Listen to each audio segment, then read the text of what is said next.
ในวันที่ 30 เมษายน 2025 กรมเทคโนโลยีข้อมูลข่าวสารการเงินกระทรวงการเงินได้จัดกองประชุมสรุปการจัดตั้งปฏิบัติเวียกงานวิชาเฉพาะประจำงวด1และทิศทางแผนการประจำงวด2ปี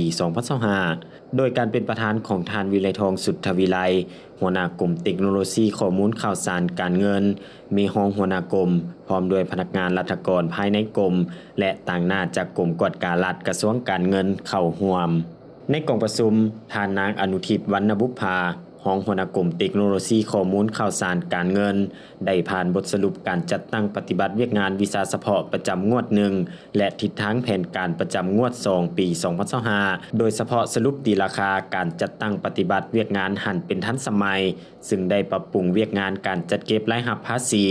ปรับปรุงเวียกงานรายรับช่วยสหกรณ์ระบบข้อมูลข่าวสารการเงินภาครัฐสปป.ลาวระบบพื้นฐานโครงล่างเครือข่ายการชำระภาษีอากรค่าธรรมเนียมบริการแบบรวมศูนย์พัฒนาระบบฐานข้อมูลใหญ่รวมศูนย์เชื่อมต่อแลกเปลี่ยนข้อมูลและวิเคราะห์วิจัยข้อมูลและเวียกงานปิ่นอ้อมได้สำเร็จตามคาดหมายสำหรับทิศทางแผนเวียกจุดสุ่มประจำงวด2ปี 2025 จะสืบต่อสมทบกับกรมภาษีติดตามการนำใช้และสืบต่อพันขยายเปิดนำใช้ระบบแจ้งภาษีแบบอิเล็กทรอนิกส์ NSWA Pass และแนะนำวิธีการนำใช้ระบบดังกล่าวอยู่ภาษีประจำแขวงและบรรดาด้านที่ยังเหลือในขอบเขตทั่วประเทศสืบต่อติดตามและพัฒนา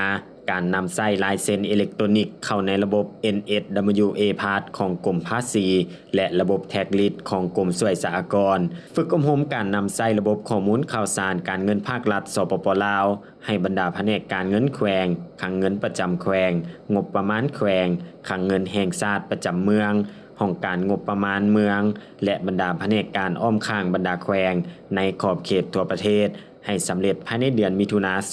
2025 และเวียกงานอื่นๆอีกโอกาสนี้ท่านวิไลทองสุทธวิไล